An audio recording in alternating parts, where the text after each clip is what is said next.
रही है आपकी लास्ट कुछ घंटों की पढ़ाई। यार तुम्हें भी पता है और मुझे भी पता है कि अब तुम्हारे पास ज्यादा से ज्यादा 12 घंटे भी नहीं बचे होंगे तुम्हें प्रिपरेशन करने के लिए। देखो बेटा, अगर तुम इन लास्ट कुछ घंटों में ये सोच रहे हो कि अब मैं वो चैप्टर पढ़ूंगा जो मैं नहीं पढ़ा हुआ, तो बेटा तुम तैयारी जीत की नहीं हार की कर रहे हो।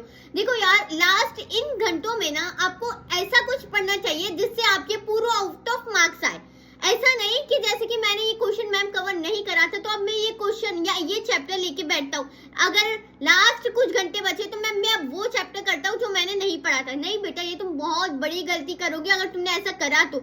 यार ये वीडियो मैंने उन्हीं बच्चों के लिए बनाई है जो कि ऐसी गलती करते हैं। बेटा तुम ऐसे चैप्टर पढ़ो लास्ट कुछ घंटों में जो चैप्टर्स तुम्हारे गारंटेड हो कि वो आएंगे। ऐसा भी नहीं कि मैम 80 या 99% चांसेस है, नहीं, आपके 100% चांसेस होने चाहिए उन चैप्टर्स में से। तो आज मैं इस वीडियो में ना बेटा ऐसे 5 मोस्ट इंपॉर्टेंट चैप्टर्स लेके आई हूँ जो कि गारंटी है। मैं बोल रही हूँ ना बेटा, 100% गारंटी दे रही हूँ कि इस चैप्टर्स में से आपको 100% क्वेश्चंस आते ही है। देखो बेटा, सीबीएसई है ना काफी ज्यादा कॉमन पैटर्न हर बार फॉलो करती है। जो सीबीएसई का पैटर्न होता है वो घिसा पीटा रहता है।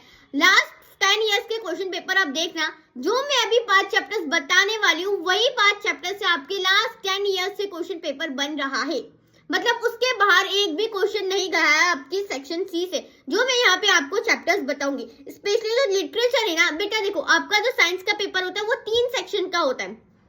फर्स्ट सेक्शन 120 मार्क्स का होता है, सेकंड 20 मार्क्स का होता है सेक्शन बी, और जो सेक्शन थर्ड होता है वो होता है 40 मार्क्स का, और वो सबसे ज्यादा वेटेज कैरी करने वाला सेक्शन है। अगर तुमने 40 आउट ऑफ 40 कर लिए तो तुम्हारा इंग्लिश का जो ग्रेड है वो काफी ज्यादा बढ़ जाता है। देखो इस ये जो सेक्शन सी है ना, इसमें काफी ज्यादा दिक्कतें आती है तुम लोगों को। फर्स्ट और सेकंड, ए और बी सेक्शन तो तुम फिर भी कर लोगे।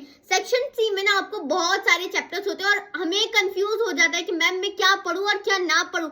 और उन बच्चों के लिए जो एन टाइम पे पढ़ रहे हैं, साल भर से आप लोगों ने मैथ्स लगाया होगा, साइंस लगाया होगा, आपने सोशल करा होगा, बट आप इंग्लिश और हिंदी को नहीं छूते हो। क्यों? क्योंकि आपको लगता है कि मैम ये काफी ज्यादा इजी है। बेटा देखो, इजी तो कुछ नहीं होता, सबको सब चीज पढ़ना पड़ता है। बट हाँ, तुम हार्ड वर्क ना करके स्मार्ट वर्क जरूर कर सकते हो। तो हम यहाँ पे क्या करेंगे, हम स्मार्ट वर्क करेंगे। हम इन 12 घंटों में ऐसे 5 चैप्टर्स करेंगे जो कि हमें पता है कि इन 5 चैप्टर्स में से तो आना ही है। 100% गारंटी है कि इन 5 चैप्टर्स में से तो आएगा।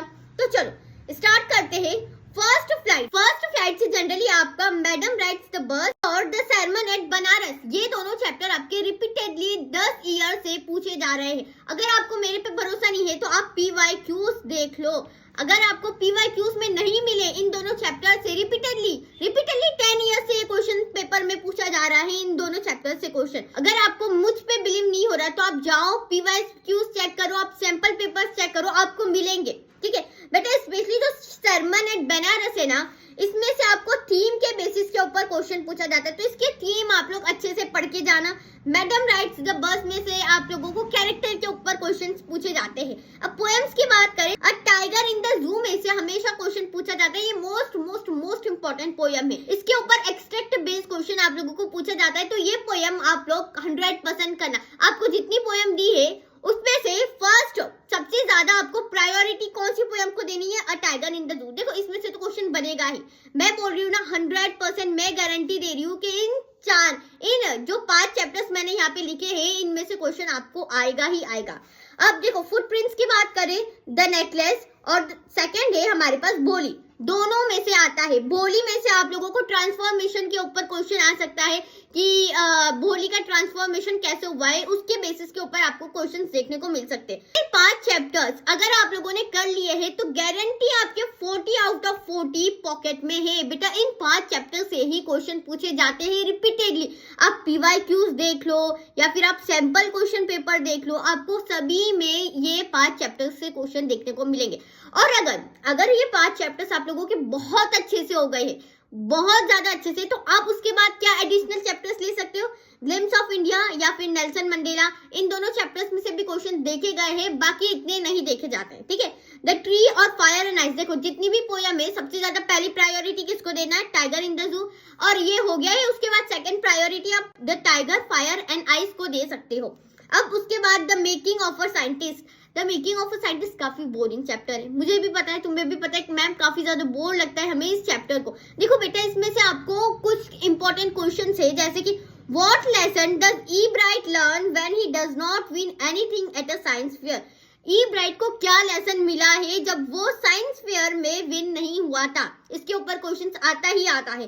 Second, many two contribution of E Bright to the world of science। E Bright के ऐसे 2 contribution लिखो जो कि उसने world of science में दिए थे। थर्ड क्वेश्चन आता है आपको, what are the qualities that go into the making of a scientist। एक साइंटिस्ट बनने के लिए क्या क्या क्वालिटीज चाहिए, जैसे कि क्यूरोसिटी लेवल आपका बहुत होना चाहिए, उसके बाद आपका जो ब्रेन हो काफी ज्यादा शार्प हो, ठीक है, ये सारी क्वालिटीज आपको इसमें लिखनी है, ठीक है। तो ये जो क्वेश्चन है ना बेटा, ये थोड़े ऐसे कॉमन क्वेश्चन है जो कि ये साइंटिस्ट मेकिंग, जो कि द मेकिंग ऑफ साइंटिस्ट से आपको पूछा जा सकता है इन क्वेश्चंस में से। देखो ये ना आपको सिर्फ और सिर्फ एक मैंने एक एग्जांपल दिया है कि इसके ऊपर बेसिस क्वेश्चन, सारे क्वेश्चंस आपको पूछे जाएंगे इस चैप्टर से, ठीक है। तो बेटा मैं बोल रही हूँ, अगर आपने 1 2 3 4 और ये 5 चैप्टर्स कर लिए हैं तो आपके 40 आउट ऑफ 40 सेक्शन सी में तो गारंटेड है। तो मैं अगेन एंड अगेन बोल रही हूँ, तो कुछ तो होगा ही, मैम इतना बोल रही है तो कुछ तो होगा ही। अगर बेटा कल के पेपर में अगर ये 5 चैप्टर्स में से आपको क्वेश्चन ना दिखे तो आप मेरे को कमेंट सेक्शन में आके बोलना कि मैम आपने झूठ बोला था, इसमें से कोई भी क्वेश्चन नहीं आया, ठीक है। आप मेरे को ये लिख सकते हो कमेंट सेक्शन में। मैं बोल रही हूँ कि इन 5 चैप्टर्स में से आपको क्वेश्चंस देखने को मिलेंगे, ठीक है। तो नेक्स्ट वीडियो में मिलते हैं, तब तक like share and subscribe follow for more, और इसे ज्यादा से ज्यादा शेयर करना ताकि आपके फ्रेंड्स तक भी पता चले कि ये 5 चैप्टर्स ऐसे चैप्टर्स है जिससे गारंटीड क्वेश्चंस पूछे जाएंगे। तब तक के लिए बाय।